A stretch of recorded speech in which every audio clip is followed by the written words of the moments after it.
Son shit, y'all ready? I hope y'all are.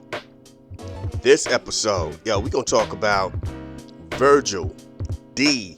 Hawkins. Now check it. If you hear Virgil Hawkins, you might be thinking Static Shock. At the same time, a lot of y'all not. I get it. But what I'm saying is, if you know the comic book, that's where they got the name from for Static Shock. His real name is Virgil Hawkins. Boom, it's a real dude. He was out here, lawyer, Floridian, who was not allowed to practice in his home state until years later in his life. This is what that topic is. This is how we get down. This is, you know how we do, man. We out here, we talk that talk. You know how we do, man. You know. I'm gonna tell y'all now, straight up, no politics. We ain't doing nothing on politics until after the debate. I saw the thingamajiggy with Kamala Harris. I was about to just put it all together, Kamala Harris. And dude, Tim, and I'm thinking to myself, nah, we ain't gonna do nothing about that. We ain't gonna talk about that. The round table afterwards did enough talking about that anyway, like the speculations and all that, and you know what I mean? But anyway, what I will say is, salute to Dr. Umar. Just this week alone, I'd have found like 2 to 3, maybe even 4 things that this brother has said, and I've only disagreed with one. I only found myself going, my man's for real on one joint. What I do like is, one of the things I did see him say was, your first instinct is to go, I must be a Republican because I am not part of this kumbaya moment. Let's rock in solidarity and place this woman in this position. It's not about that. You know what I mean? And he's like, that's slave thinking to think that that's the way I'd go. That's a wild mentality. Another thing I saw him say that I totally agreed with was, black people in America seem to vote out of fear. Like, you're worried about what this dude will do if he makes president, so you're not going to vote for him, you're going to vote here. They're not doing anything either. But it's not that. That's what you're scared of. I felt him on that. I felt him on that one. He said something else that was crazy that I got with. And I can't think of it as now. I also saw that he was like, he want to debate DL and Ricky Smiley and all of these dudes. He be like, and then you could bring anybody you want. I don't care. I want that heat. I want that smoke. Let's do this. They're not gonna do it. They're gonna be like, you know what I mean? And then I heard this one piece. This is the piece that threw me off. This is the piece that had me like, for real? He said, after the Civil War was over, imagine if the black soldiers never gave their weapons back and then turned their weapons on the Union and started, you know what I'm saying, gunning them down and just really was like, this is that thing. Now, that sounds great for the moment. Selfishly, at that moment, don't get it twisted, I'm pretty sure there were a lot of soldiers who were thinking that, because at the end of the day, just like the Confederates, there were a bunch of Union soldiers that want nothing to do with black people, especially former slaves. You know what I mean? They ain't want nothing to do with them. Didn't respect them at all. Didn't care about them at all. So I get that. There's that selfish moment. But here's the part that I think people don't get. And I'm saying this from a historian, from a history-ish place. White people at that time, and I'm saying it that way because I don't want nobody to go, well, you mean that time all the time? I'm not getting into all that. White people at that particular time of slavery, doing what they were doing to the Native Americans, of doing what they'll do further down the line to not just the Mexicans but the Asians, were evil, demonic, sinister, petty, vengeful people. The stuff that they did, and this isn't rumors, these aren't folk tales. This is stuff that they wrote in their diaries. These are things that have been written about. These are things that you can find in newspaper clippings. Let's not act like they, even during the Jim Crow days. Proudly in small neighborhoods, front page, they lynched a brother, burnt him alive. And there's those pictures where you see these people pointing and smiling and thumbs up and cheering about the burnt body hanging from the branch. That's newspaper clippings. They're not even like somehow demonizing that. They're embracing that for that area. This time frame is a different beast. You know what I mean? One of my favorite movies, one of my favorite Denzel movies at that. Great Debaters. And my man starts to feel himself and buck up a little bit. Like, tell me about yourself. Won't you tell me about yourself? We getting to know each other, and my man Denzel does the smile. You know how Denzel do. He get the smiling on you real quick. All right. And he gets to telling the story. Take the strongest, biggest, you know what I'm saying, the dude who's a little upheavaled on some stuff. Who's like, yo, nah, son, I'm getting a little tired of this. You strap him up, arms, legs, horses. You whoop the horses till they rip the man apart. You take the remaining Negro males and you beat them till an inch of their lives. Just, you know what I mean? Put the fear in them. That joint. It's cool to think about doing some wild rebel, outlandish, outrageous, righteous stuff like that. Don't get it twisted. It makes sense to want to go that way. The other side of that is, until they murder them, they're murdering everybody else. You best believe there's somebody going, oh, that's his wife and them kids. They gone. It's over for them. They're gone. His family tree stops right there. Oh, that's somebody who knew him. They're gone. You know what I'm saying? Nat Turner is the most famous upheaval, rebellious moment in American history. Not because it was the only one, but because it was semi-successful. He was out here killing whole families, wiping out whole families. That was supposed to be the evil part. Oh my God, he even killed the children. Even though, again, we know what history is. We know how history goes. I ain't even gonna get into that. But until they found that man and found his crew, they were just wiping out people. There were people in Georgia wiping out people. If you was one of them ones who came off a little, you know what I mean? You had to go. Just off of the thought that the word would hit you, because the word was hitting the white people, the masters and all of them first. Yo, just the thought of it. I gotta get rid of him.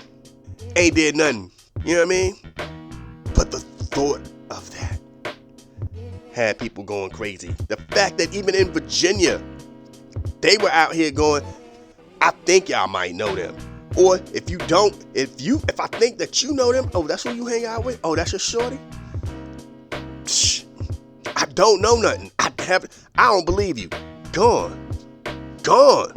What we don't hear about when we talk about the Great Escape, the Underground Railroad, we don't hear about the people who didn't go.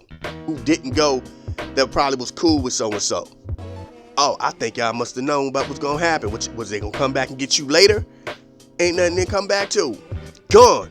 Lives were taken. Whether Willie Lynch was real or figment made to scare people, one thing is for sure.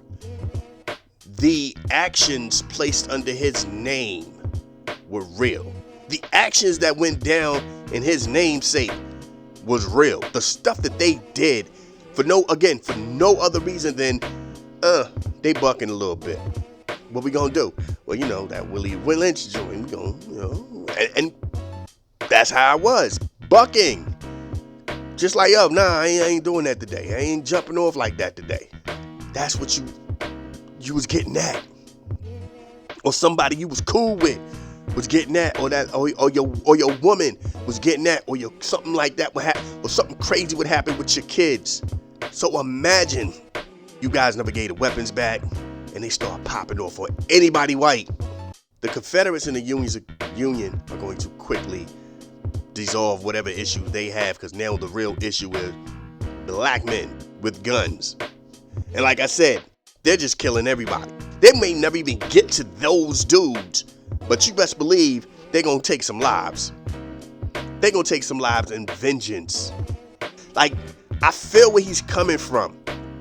It's the back end, the reality of it.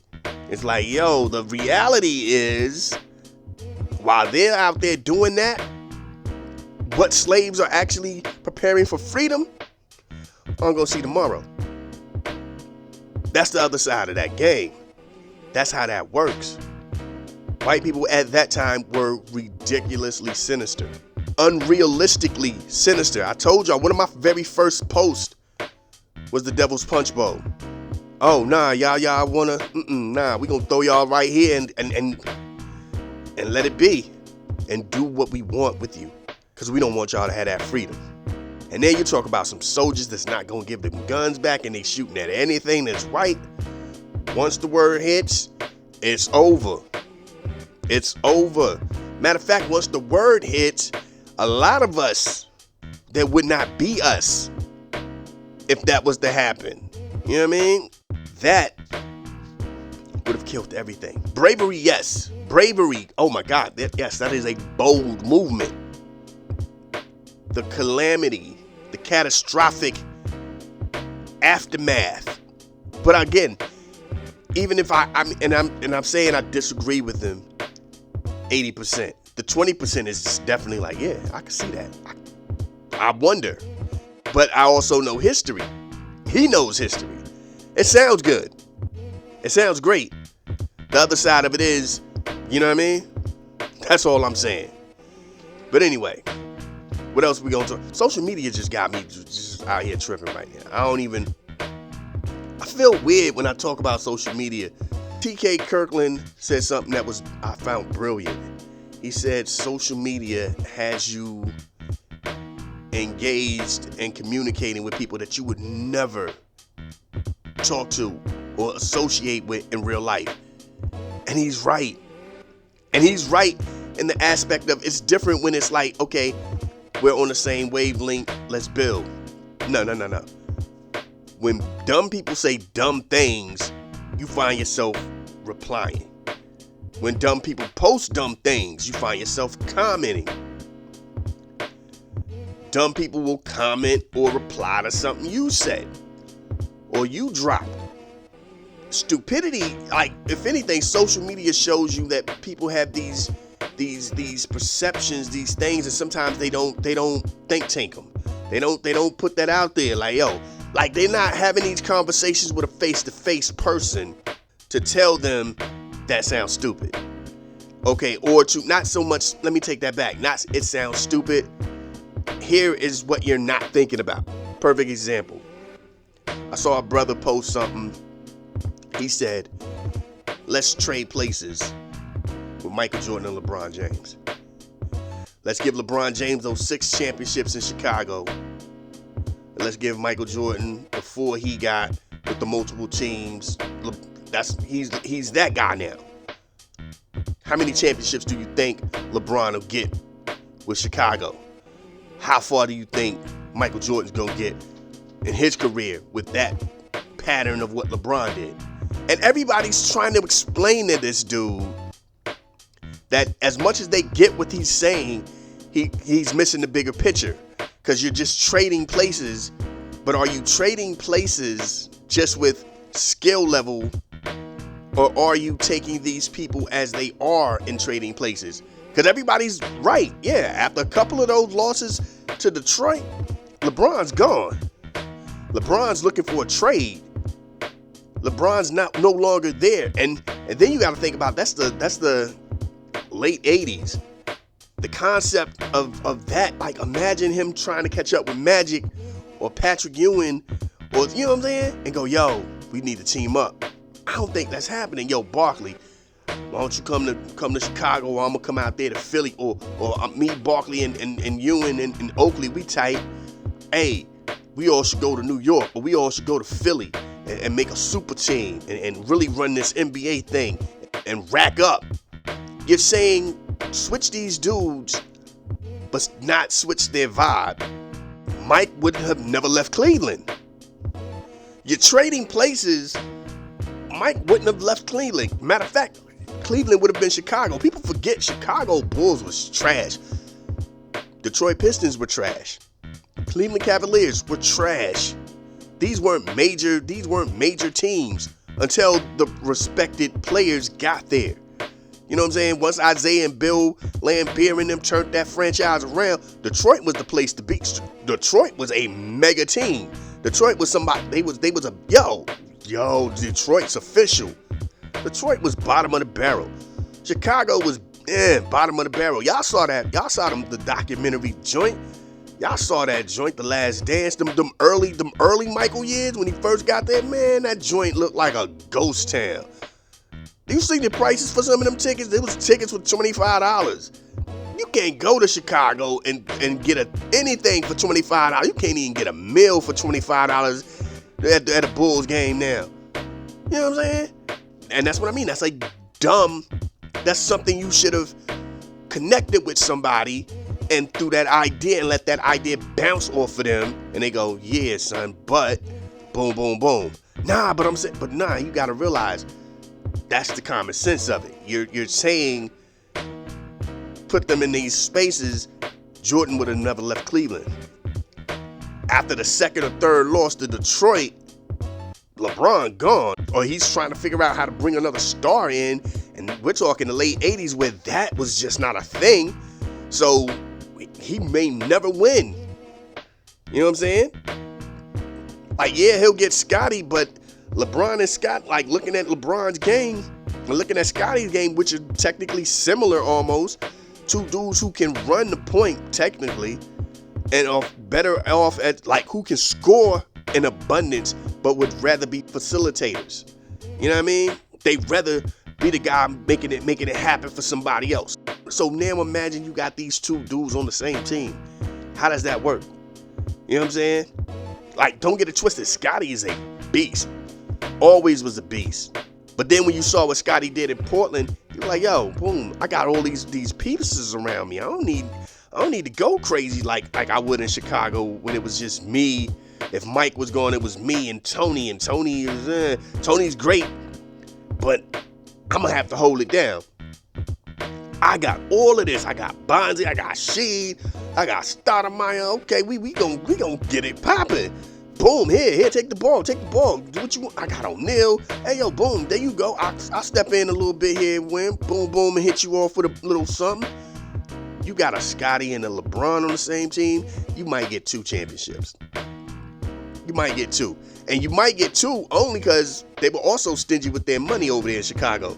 So when them big contract time come up, Scotty gone, LeBron gone. So it may never happen again. So that's a whole nother different thing.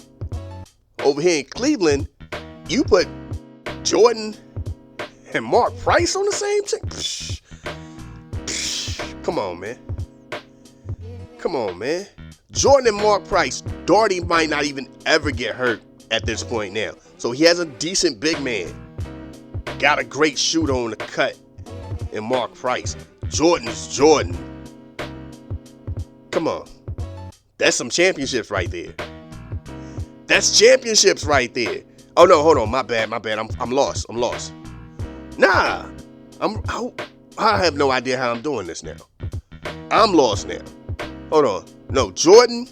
You put Jordan with who was playing this in Cleveland at that time? Boozer and all of them. Yeah, he gonna make them work. Jordan gonna make them work. Jordan is the same way LeBron was out here rocking them. Jordan is going to make them work. I'm up here tripping. I'm thinking Cleveland from back in the day. Nah. We're talking Cleveland for LeBron's era. They gonna make that work. They are going to make that work. He's going to get about 2 championships out of that. They're going to restructure some things. Boom, boom, boom. And I can tell you now, Kyrie wouldn't make it over there to Cleveland because Kyrie was a gift because LeBron left and went to Miami. We all know that, so we ain't even going to play that game. but they're going to end up with some good pieces, and Jordan is going to mold that. Y'all see what he did in Washington. Them dudes was right there until everything really started to fall apart as far as injuries go. Imagine he's in a position with dudes that are healthy. Oh, they sliding up in the playoffs at the 7th spot. They sliding in the playoffs at the 6th spot.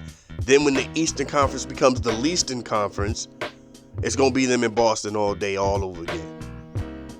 Then they going to champion. Then they going to cobble Boston. Miami ain't got Shaq no more, so it's going to be them. It's going to be, you know what I mean? Like, it plays itself out. All you got to do is, they're going to make the finals, whether or not they're going to beat the Miamis and the Lakers and all of that. That's a whole nother conversation. But they'll make the finals consistently. So he'll never have to leave Cleveland. He will beat that. You know what I mean? So that's what I'm saying. Like, my man is going, you take their joints and you put the 6 on, will they get more? You've already, first of all, you went through you've already overlooked the struggles of what Chicago Bulls had to go through to get those 6. And you're overlooking the struggle that made LeBron jump ship the way he was jumping ship. So you're overlooking the troubled water moments. You're just out here talking about the championship moments. 2K guy. I'm no disrespect. I don't know the brother. That's 2K mentality. You went out here and put everything on easy and you just led through and was like winning and was like, yay. Nah, son. It's some struggles to that. Mike you had to be strong-willed to go like to just be, yo. LeBron had to eat that a couple of times over there in Cleveland before he was like, yo, I'm going to Miami. You know what I mean? It's what it is. So you got to think about, again, those Detroit moments. LeBron being LeBron, he ain't in Chicago no more. That's just real. He's not there anymore. Mike being Mike, he out here forcing these dudes to play better. Like, yo, no. Hey, coach, sit this dude down for the rest of the game. Nah, son. What's that joint Gilbert Arenas said when he was like, yo, Kobe was like, I'm going to take these shots because these dudes won't really rock it in practice. So if you won't really rock it in practice and then it's time to get the game on, I don't trust y'all. Mike's going to be like that. And they're going to be dudes who going to step up to the challenge with Mike. Like you saw with the Bulls. Like when he came back, he was like, y'all dudes is out here eating off of us. Y'all ain't win no championship talking about we champions. Y'all ain't champions. We champions. Them dudes from Paxson is a champion. You know what I'm saying? Cartwright a champion. Longley, you ain't won nothing. Curry, you ain't won nothing. Kukoc, you ain't won nothing. What y'all talking about? Brown, you ain't won nothing. Just sit down, man. Sit down. Nah. Winnington, nah. Y'all don't get to hoop and holler with us, son. Y'all, nah. Talking about we the dynasty. We the dynasty. Y'all dudes is losers right now. We gotta eat first. That's what I'm talking about. Dudes just say random stuff, and then when cats are bringing in some common sense to it, nah, that's not what I'm saying. But that is what you're saying. You're putting these two people in their spots because either you're just saying trade them off, trading places, and would we view Michael Jordan different? That's the question that we should really have. If you traded these dudes off, would we be looking at LeBron in a different light, and would we be looking at Michael Jordan in a different light? And the question is yes, we would. You know what I'm saying? A dude who stayed with the one team and got 6 championships versus a dude who went all over the place, got 4 different teams, like, 4 different teams, 4 different championships? Because he didn't get a championship in Cleveland, but he did 2 in Miami, went back to Cleveland, got 1 with the LA and got 1. So that's 4. He just went back to one team twice. That's an adventure, son. That's still an adventure. We're looking at that different. Traveling man out here getting his titles. He's no different than Robert Horry at this point. Robert Horry was going back to teams. Man, I'm gonna go back to San Antonio and win some more. I'm gonna go over here and win. Boom, I'm gonna go over here and win. You can't front on him. That would be the legacy. Yeah, you're gonna look at that different. You look at that different. That's how that works. They would definitely be viewed, if Mike went the same route as LeBron we're having a different conversation. That's what you know what I'm saying? If it was just LeBron and Scotty and they went out here and got 6 joints, we looking at that differently. Like, yo, that's the great tandem all of a sudden. That's the joint right there. LeBron and Scotty, they killed the game. Mike was all over the place needing other stars. He alright though. You know what I'm saying? But anyway, he ain't want to hear it that way. He was like, no, I'm saying, like, all right, bro. And everybody just fell back. But that's social media. Social media has us out here just saying wild, random stuff. And you're just like, yo, my mans, for reals. I'm seeing a lot of podcasts who are Drake fans out here going, yo, Drake, Academic is one of them. I don't know if nobody knows where Act's lair is or whatever, but Act be saying my man Act was calling Kendrick all kind of names. I'm like, my man. Like, he said that, he said it with his chest like they personally know each other, like on some I see you, I'ma smack you type vibe. Like, there's no way to be calling dudes the names that he was calling my man. And it's like, over a rap beef that you're not even in. Like, what are we talking about? But that's a whole other thing. My point is, there's a lot of Drake fans who even said the battle was over anyway. Who determines that Kendrick lost, that Kendrick won? If it ain't over, it's over. Ain't nobody done anything else. It's over. It was a nice week for hip hop. Don't get it twisted. It was a great week. Great 2 weeks for hip hop. But it's over. It's done. And they running around going, well, who said that? The streets. And people are going, well, Kendrick ain't even never had nothing popping on Spotify until this. The streets don't care nothing about that. The streets was like listening and determining who was winning what as it was happening. When Drake came out with something heat, it was like, ooh, then Kendrick really started kicking in gear. It was like, oh, now let's keep it real. Everybody didn't like Euphoria. Euphoria was, but that next joint with the timestamp thing, oh wait, that was crazy. That was that joint over the Al Green. Psh, come on, man. Drake drops his next joint. Kendrick, what was it? Family Matters. Before that can even really register with the brain, and you can really dissect it and digest it and just be like, oh, this is magnificent. This is ooh la la, magnificento. And you kiss the finger and you're like, de la creme. This is that. You know what I mean? Before dudes can even pull out and start getting the lotion to just, really glaze on this dude, Kendrick drops this joint, Meet the Grams, shuts it down. Shut the whole joint down, like boom. Then comes back with Not Like Us and completely kills the streets told you who won. The streets told you who won. That's just real. Matter of fact, I'm gonna tell you how real it really is. Not only did the streets tell you who won, fellow MCs told you who won. It's not too many MCs that was like, Drake had that. It's not. There's a lot of dudes who are sidestepping because they don't want to seem offensive, but they're letting you know, it was Kendrick, Kenny, K-Dot. It was that's where it was at. Sorry. The streets determines who wins these battles. Spotify don't. You know what I mean? If that's your guy, that's your guy. You take the L, he takes the L, y'all take the L. It's the L. Here's the thing about hip hop. Hip hop is so forgiving. You know what I mean? Hip hop is so forgiving. 50 demolished Ja Rule's career. Demolished it. And yet, when you went out here and saw Ja Rule do a show, you were like, oh snap, Ja Rule coming in town. And Ja Rule get on stage and start hitting you with them bangers that he had. You forget all about that 50 Cent beef. For that moment. For that night, Ja Rule's that guy again. Oh my God, I remember these were them joints.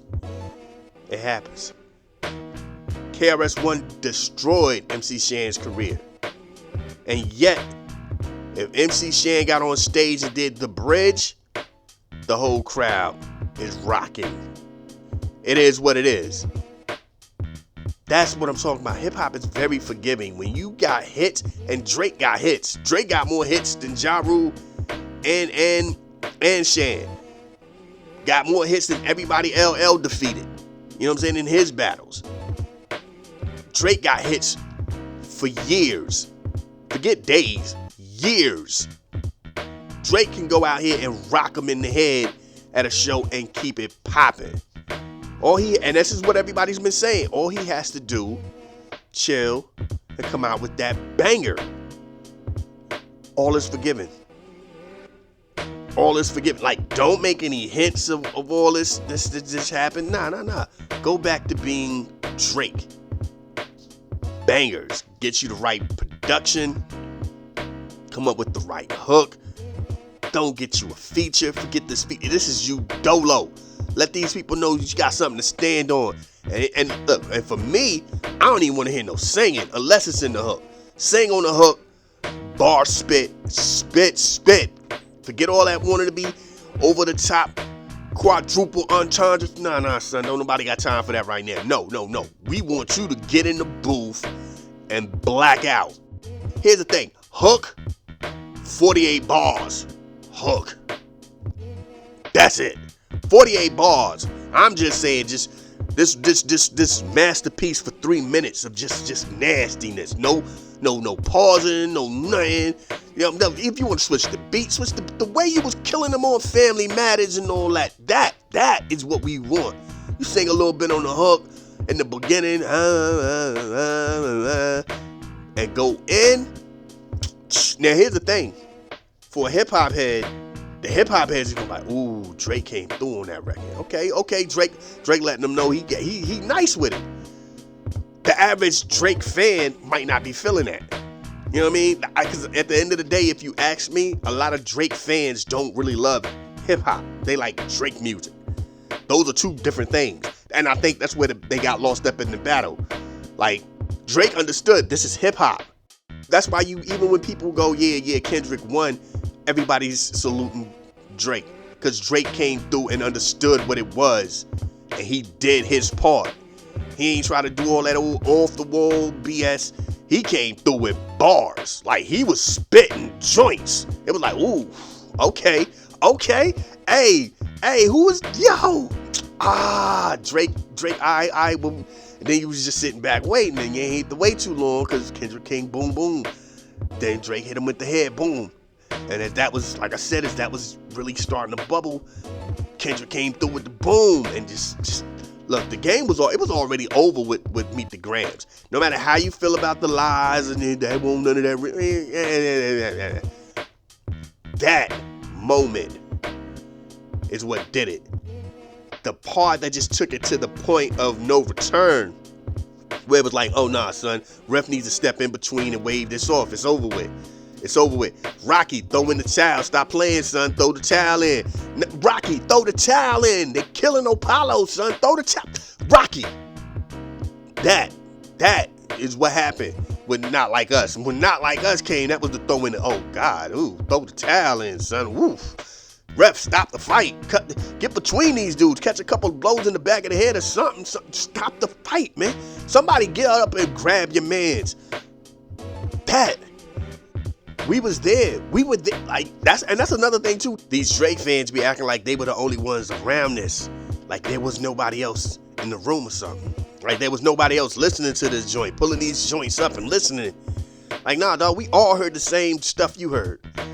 And what we're saying is, Kendrick won. Like, you ain't gotta be a Kendrick fan. You can be 100% Drake fan. You know what it is.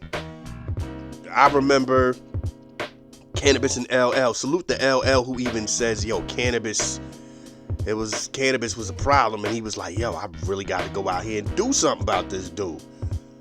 But for all of us that remember that battle, that was one of those defining moments between the old heads and the young dudes.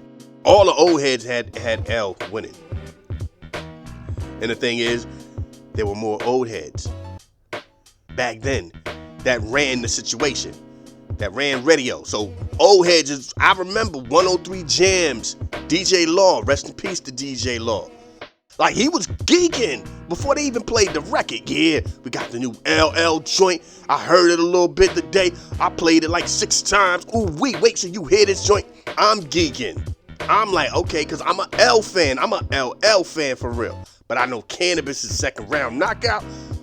Whoa, I'm a L fan. So I'm like, yeah.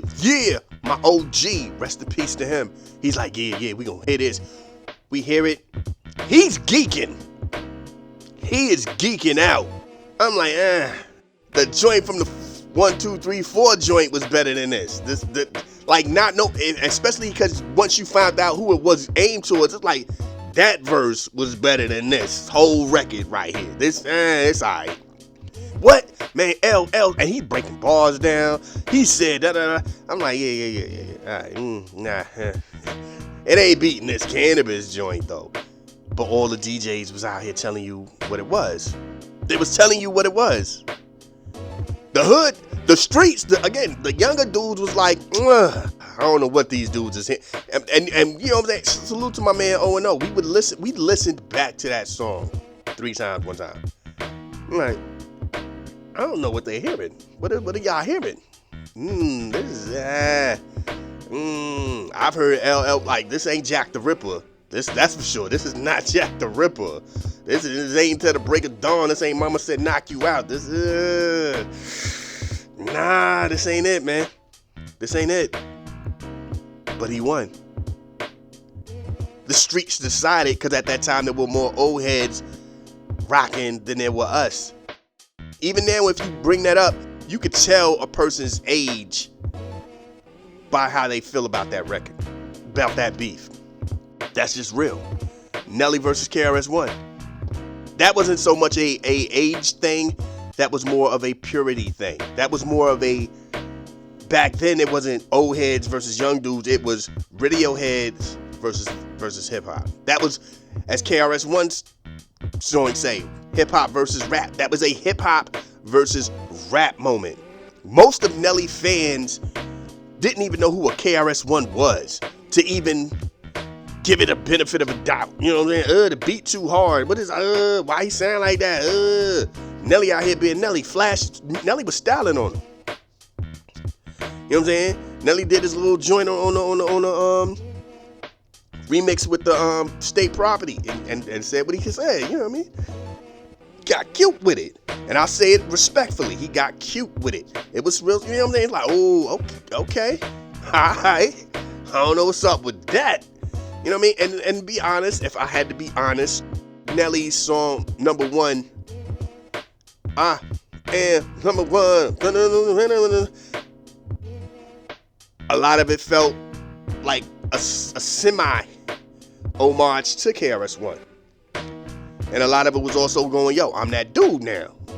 We all know how that started. KRS-One said something back on a record, and Nelly says his little joint on a state property record, and KRS-One comes in and just destroys the whole joint. He destroys the whole joint. Hip hop versus rap. And guess what? Nelly won. Look, and I know somebody listening gonna be like, nah, man. Public consensus, Nelly won. Those hip hop DJs were telling you one thing, which they were, and that was, yo, this KRS-One joint is killing, which it was. I remember listening to Z104. Only time I had ever heard KRS-One on Z104 in my life was Rappers, the Rapture, the joint. You know what I mean? The Step Into the World. Get it. That joint. That's it. Never heard a KRS-One record on Z104 ever, and that was sparingly. By the way, that was a rarity. They play it. They go, and they're not invested in the bars. They're just going, I can't dance to this. This don't make you boogie. I like what Nelly does. I don't think I'd ever listen to a KRS-One. They're fans. Don't know who KRS-One is. Nelly won because Nelly was on a wider pop scale, so there were more people. Kind of how I think, again, in my mind, I keep telling y'all, I think that's what Drake was working with. Drake was working with popularity versus artistry and not realizing that the guy that you're battling has hip hop. It's hip hop. You guys getting together and doing this is 10 years in the making. So there's people coming out the woodworks. This ain't just Drake fans and pop culture fans. This is everybody who's seen this brewing and cooking for 10 years going, ooh, it's about to happen for real? Oh, this is really happening? Oh, let me get a seat. I've been waiting for 10 years for this joint popping off. Let's go. They chimed in. They might not even listen to anything too much anymore. They chimed in. That all of that overwhelmed the popularity contest part. You had OGs, double OGs, triple OG. I know brothers in their 60s who were listening to this with Drake and Kendrick. They chiming in. Ebro chiming in. Charlemagne chiming in. You know what I'm saying? This isn't just, you know what I'm saying, some young dudes with YouTube channels talking about who sit around and telling you who's the hottest dude on Spotify. No. Big boy on the West Coast chiming in. Angie Martinez chiming in. This is a whole different level now. That was a whole different world. You had different. This joint went generational. Pete Rock, Common was telling you they was sitting there waiting. They was anticipating for the next joint. What's the next joint? Oh, that's the next joint. KRS-One. You know what I mean? Like heads with DMC. The only person apparently that didn't was John Cena. John Cena's like, what? I don't know what you're talking about. What? Shannon Sharp.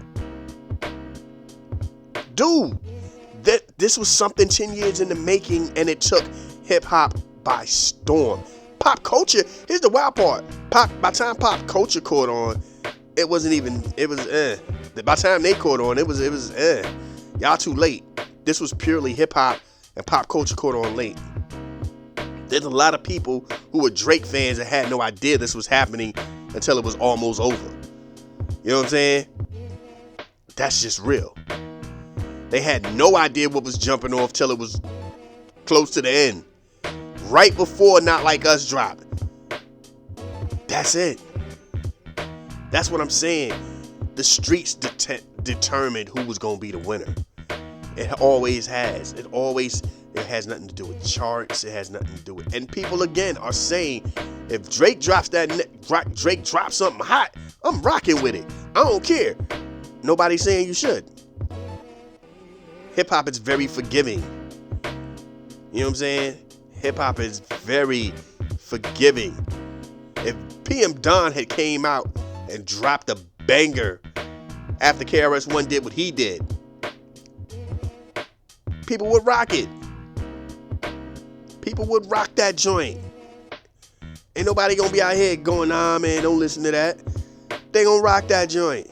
If it's official, yeah, that joint really, yeah, they gonna go with it. That's all I'm saying. Like social media, that's what I mean. Like the people, and these are dudes on podcasts. These are chicks on podcasts, but they're all on the same teams. There's nobody countering their comments. There's no one out here like, here's my rebuttal. Like, yo, this, you gotta stop and think about it. Nobody. They're just like, I'm a Drake fan, and I don't know, man. I know Drake, man. Forget Kendrick. Academic does what I'm doing. It's just one person speaking, and yeah, that's different. But when you're in a room full of other people, or you're in a conversation on the phone, on Zoom, or whatever with other people, if you don't have someone to stop and bring in an alternative perspective, it's just you're preaching to the choir and everybody's now adding on. That's what social media does. It gives you that. But it's a wild ride. Like I said, I like social media. I enjoy rocking on it. I haven't really utilized it the way I keep telling myself I am. But as a spectator, when you see the stuff you see, you're just like, yo, this is wild, son. This is what y'all doing. This is what y'all doing out here. I'm gonna say this before I go though.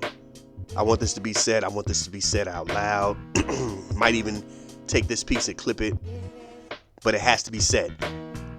I think Angel Reese and Caitlin Clark are going to be co-Rookie of the Year. And I say that because no matter how you feel about Angel Reese, I think the way it is breaking down is you have to hate her for whatever reason. I don't know. You know what I mean? She is Dennis Rodman right now. She is Isaiah Thomas right now. You know what I'm saying? She's not like LeBron James where there's two sides to this. There's the people who love and then there's people who hate. No, she is the bad boy Pistons right now, hands down. She's that. She by herself. She is Isaiah Thomas and Bill Laimbeer. You know what I'm saying? She's Dennis Rodman from the Pistons to the Spurs, even in Chicago, where you still Chicago. By the time he got to Chicago, it was all love, but definitely with the Spurs and the Pistons, you can't front. Those numbers are those numbers, and she's doing her thing. I've seen the clips, like y'all seen the clips. She gets up in there and she's still throwing the shots up, and they're bumping her, they're blocking some stuff. They're just swarming, and it's like your first instinct is, girl, you got the rebound, kick it out. There's three people on, somebody open. Kick the ball out. But she keeps going. She gets like 4 or 5 rebounds in that one sequence. You know what I'm saying? She's out here doing her thing. When you look at her rebounding stat, it's not even close. It's not. You gotta respect that. Caitlin Clark, she you know what I'm saying, it's off and on. Sometimes she gets hot and it's like, yeah, this is what all these people want to see. Then there's other times where it's like, all right, whatever. Turnovers are still a problem. Those assists, when it's cracking, it's cracking. I've seen people make excuses. Like, oh man, she threw the ball and the other chick missed. How is that a turnover on her? Because it is. That's how that goes. The ball was in her possession last. That's how that goes. Did we stop forgetting how the rule goes because this is your favorite player all of a sudden? Are we doing that again? That's the same way we was rocking with Harden when he was taking 3 steps and then shooting the ball? And it was like, yo, son, is nobody calling travel on this? What is it? My man started from the top of the key and ended up at the 3-point line and a couple of feet away from a couple of steps outside of the 3-point line and popped it. Hold on, whoa, hey, what we doing? Nah, that's just you a hater, son. Have we not played basketball? Have we not played 2K? If I pass the ball and it goes out of bounds, that's on me. Like, you touched it trying to get it and it goes out of bounds, that's still my joint. That's on me. Like, it ain't even out on that person, it's out on me. It's like, that's my turnover. Like, it's out on them, but that's my turnover. All of a sudden now we don't know how the game goes. Stop, man. These 2 women are going to do good in the league. And I'm going to tell you something else while I'm speaking on that. If Caitlin Clark doesn't make it to the finals by year 3, all of the hype is gone. We're going to move on. They're going to move on. There's not going to be a lot of hype for her after that. Oh, you ain't make it yet? We're done with the day then. And move on. That's what they're going to do. That's not me saying it. That's knowing that's how it goes. That's what's going to happen. They're going to move away from her. The culture don't care. social media don't care. They're not real fans. These are people who like highlights. Nobody watches sports anymore. They watch highlights. You know what I mean? And here's the sad part. So many people are showing out because they understand everybody's watching us and people are still not watching. They still going, I don't know who these chicks are. Then that means you don't get to talk. If you don't know who these chicks are, then you don't get to speak. They had one of the illest sequences a week or so ago, like last week, right? I think last week. Down a few seconds, shorty shots a three way out. Tied the game. Inbounds. Shorty catches the ball by the basket, you know what I'm saying? It does a little sideways joint, layup joint, bounces off the glass, goes in. They up. They won by 2. I think it was like 1 second left or something. She catches the ball, throws it up, boom, boom. Banked the joint home. Nobody saw that game. Everybody's going, oh man, that's exciting. And you know what I mean? But we don't watch the games. Let's get into this joint with the Virgil thing. My bad, y'all. I probably talked too long. Especially about that Drake thing, and took y'all on the hip-hop history. My bad. Virgil Hawkins. Thank y'all for rocking. East Coast, West Coast, worldwide, Lost Boys. This is what we do. Thank y'all for getting down. Let's get into what we get into.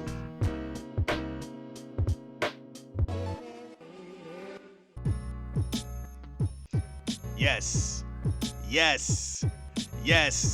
It's Surdy. And everything that I do be the. I was about to take that a whole. I don't know, man. We it's here though. That was Deborah Cox. It's Over Now remix, All-Star remix. Salute the All-Star. I don't know if that's a group of people. We gone. I never knew if that was a group of people or one person, but y'all remember them All-Star remixes for like SWV and a few other people. Them All-Star remixes was crazy. Salute to all the DJs. We know a lot of y'all are DJs. Listen, salute to Reggie. You know how you look. Y'all remember. And the party goers. Y'all was out here, ooh, what's that? The All-Star remix for the SWV joint off for the Above the Rim is where you got the Wu-Tang joint from. Which for me, I remember we got the Wu. Salute to my man O&O. He copped the Above the Rim album. And we listening for the Wu version. You know what I'm saying? We waiting for the dirty bass. Slap style cut like glass. And I wanna run the Taj with the band. Yo, Taj, coming with them hit. Yo, we was waiting for that. Never came. Like, what? Oh, this is trash. Look, I wrote it off right then and there. I'm like, this is a garbage soundtrack. But All-Star was out here rocking. And Deborah Cox is from Canada. Yo, let me tell y'all, man. Yo, there was a time where Deborah Cox was one of like the joints. But we ain't gonna talk about that. That ain't what we here to talk about. It's that time of the night. You know what this is. I ain't gonna get into it like that because time is flying and we got, you know what I'm saying? We got places to be and things to do. Everything I do is brand new. But we did rock a bunch of joints for y'all, by the way. I just want to also put that out there. We hit y'all on the head with some joints, some new joints, some old joints, dope joints, just dope joints. You know what I mean? But anyway, that ain't what we here to talk about. What we here to talk about? We talk about this. Take it from the top. We gonna take it from the top line. This moment in Blizzak history. Yeah, I don't know if y'all are familiar with the comic book called Static Shock from Milestones, who signed up under DC. Static Shock, black comic book, one of the first joints that really hit. That was the joint. It was a kid with a static joint going on. Debuted in 1993, so it's over 30 years old. And then for those who, remember, you might have turned or maybe even watched the Static Shock cartoon that was on the WB or whatever back in the Fox or something like that, right? But anyway, his name is what we here to talk about. His name is Virgil Hawkins. Now, I don't know if y'all are aware of this, but Virgil Hawkins is actually a real person. Not only a real person, but a hero for black lawyers in Florida. You know what I'm saying? If it wasn't for Virgil Hawkins, who had a law degree, who was from Florida but could not practice in Florida, he sued and won in the Florida Supreme Court, won the case, and other people were, and thanks to him, it took him years later, like he was deep into his seniority of existence before he could actually practice in Florida. But because of him taking that to court, going, yo, nah, this ain't right, son. This ain't crazy. This is crazy. Nah, son, we gonna have to do something about this. They let him. They joint one, and it was ill. You know what I'm saying? The United States Supreme Court. The root. It was. Hold on. Bring the beat back. It was Florida X-Rail Hawkins versus the Board of Control. You know what I'm saying? And it was like, yo, you need to let black people of color come through and do their thing. It was a resistance to let them do such. Now, my man Virgil Hawkins actually went to Howard University to get his law degree. HU, y'all ain't the real ones, don't, you know what I'm saying? So if you're from Howard or you around Howard, there's people, you know what I'm saying? You around a couple of them Bisons, don't even get all excited. Hampton U, Pirates, because I'm close. That was my joint. You know what I'm saying? Used to walk around the campus and be like, yo, hollering at the shorties with my mans and them. You know what I'm saying? But that's a whole nother lane. That's a whole nother story. We ain't here for that. But anyway, my man grew up in rural, out there in the boonies. How about that? We're out there in the boonies in Florida. So he saw racism firsthand during the Jim Crow era. And it was like, yo, what do you got to do to get down? He got his thing together. He went out here. He even came up with a situation where he raised money to build a school for black people, for black children. You know what I'm saying? Because there was a spot where they didn't get education. So he was like, yo, I'm trying to get down. You know what I'm saying? He was out here doing what he's doing. He went to Jacksonville. He went to Edward Waters College out there in Jacksonville in the 1920s also. You know what I'm saying? He went to Lincoln University, you know what I'm saying? And got a bachelor's degree. You know what I'm saying? He couldn't finish it because of like that money, look, that money will mess everything up, won't it? But anyway, you know what I'm saying? He was able to attend a spot, Daytona Beach, out there at the age of 37. You know what I'm saying? He also served, you know what I'm saying, as a director of public relations beginning in 1949. This is what we're talking about. He made his way back to Florida. He became a school teacher in the 1930s. You know what I'm saying? Following his footsteps of his wife, and they did their thing out there in Groveland, Florida, rocking. You know what I'm saying? He was always trying to make sure that he did his thing. You know what I'm saying? And got it popping. The lawsuit hits. He applies for the University of Florida Law School and was denied admission because of his race. So that's when he was like, yo, I need to sue y'all, man. We need to take y'all to court. Takes him to court. 1959, I told y'all it was what it was. You know what I'm saying? He withdrew his application to even try to this college. You know what I'm saying? And did his thing.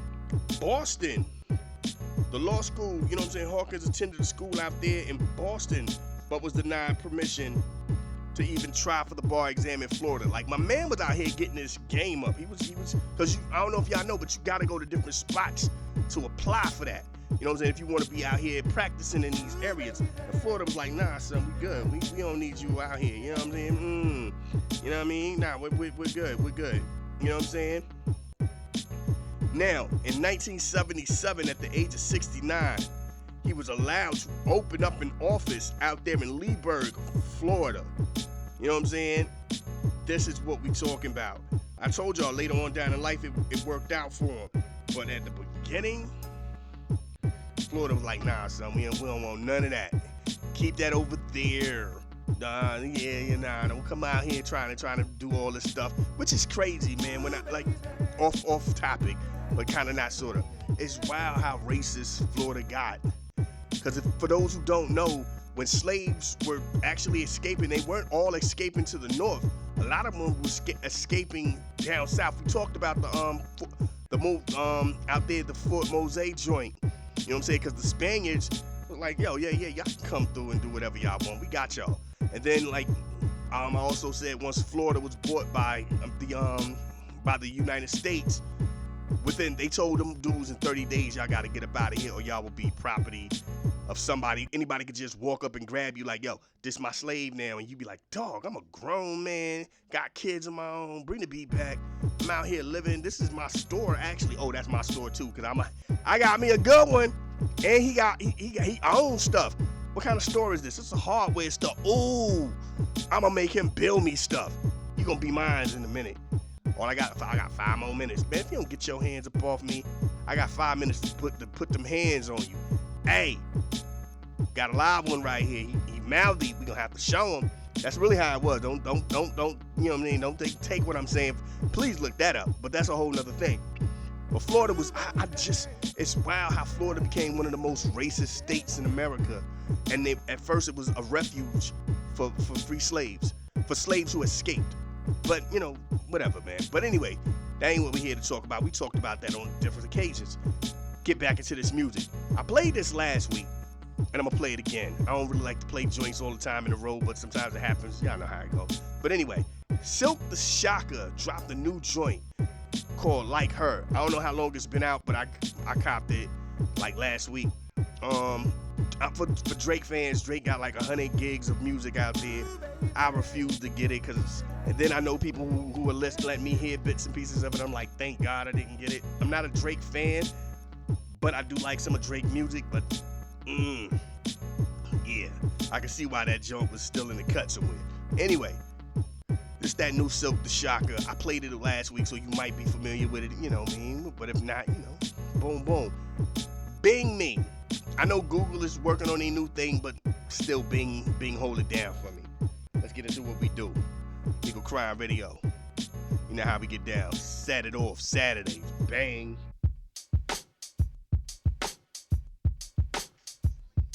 Look, told y'all, man, when I take that one break, I'll just be like, yo, I got more time on my hands. You know what I'm saying? And I'll be like, yo, hey, yo, time ain't on my side but the grind. Got me feeling like it's a vibe, so I ride. Y'all understand? Yo, Reggie had a joint with it. My man, like, straight up. There was a point where he mumbled in the whole hook. He was like, I was like, oh, word, that's what we doing? But anyway, man, this is what we do. This is how we get up out of here. I'm gonna holler at y'all Wednesday. I don't know what we're doing. We still in Wonder Year mode. I might just go on 94. Play a lot of 94 joints, like R&B, hip hop, all them joints. Try to, you know how it go, man. You know, a lot of just 94 flavor all up in your ear. Y'all be like, oh my God, yeah. Piggy diggy wiggy wiggy piggly iggly. Everything is so cool, the bibbly. Pop, rocket. Let me stop. I'm out here wilding out on y'all. Anyway, we're gonna get back down into what we do and how we do when we do what we do. So it's like this. They say you only live once. That's a lie. You only die once. So anytime that your God allows you to get out here and continue your journey, please show the world the best version of you. Y'all be safe. Peace.